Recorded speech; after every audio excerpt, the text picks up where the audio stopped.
let's talk about Aarti Industries. Given the kind of spike up that you've seen in commodity prices of late, let's try and understand how things change for the business functioning for Aarti Industries.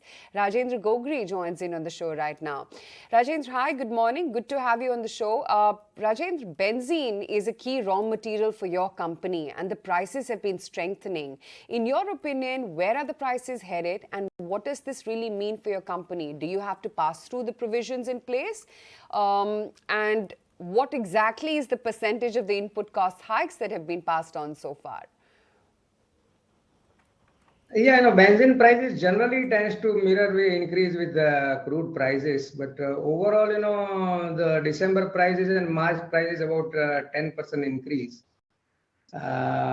in benzene prices as of now, because that is generally based on the February pricing. And we have a monthly pass-through model for domestic sales. And for export, generally it is after about 3 months lag. So, that is the normal pass-through mechanism in our business model as such. Right.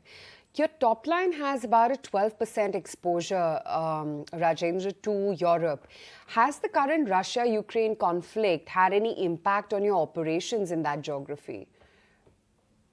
No, basically our sales to Russia and Ukraine itself is almost only 0.3%. And sales to Europe, basically is not affected at all.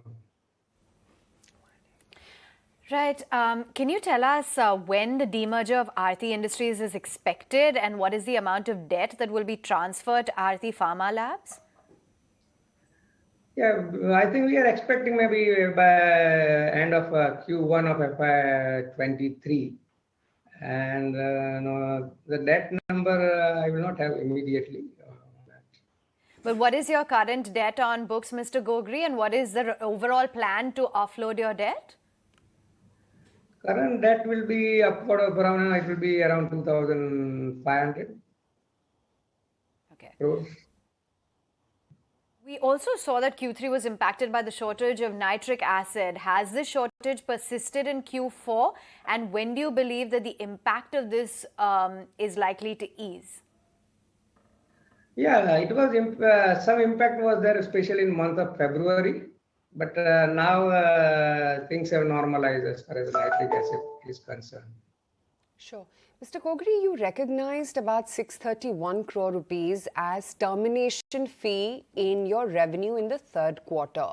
Now, as we understand, 180 crore rupees of that has already been received in the third quarter and the remaining was to be expected to come in the fourth quarter. I wanted to understand how much of that amount has already been incurred. Yeah, we have received the entire amount as of date. Also, your margins on the specialty business were supported because of the fee received due to a cancelled contract from agrochemicals giant. With the exception of this quarter, your margins have declined since the first quarter of FY22. Tell us, for the benefit of our viewers and your shareholders who are watching the interview right now, what is the sustainable level for your margins going forward? Generally, margin tends to vary with the percentage of this raw material increases. So, absolute EBITDA is a more correct method. And, as the volumes goes up, we expect the absolute EBITDA to increase. What about the prices for fuel and in turn logistics? Because that has seen a substantial rise. Last quarter, you managed to pass it on to customers. Have you taken any further price hikes and have volumes been impacted as a consequence? So generally, because the fuel prices are also have increased substantially in this year. So now we have been able to pass on those hikes as far as the ocean freight also. Generally, we are able to pass it on to the customers. And what about your key projects for the second long-term supply contract and pharma API intermediary expansion? All of those were expected to commercialize in Q4. What is the update? And what kind of incremental revenue can we see? Yeah, we have already successfully commissioned our project for this second contract in this quarter. And Pharma also will be commissioned by in March. So all those will be done, and that will increase the revenue going forward in the next year.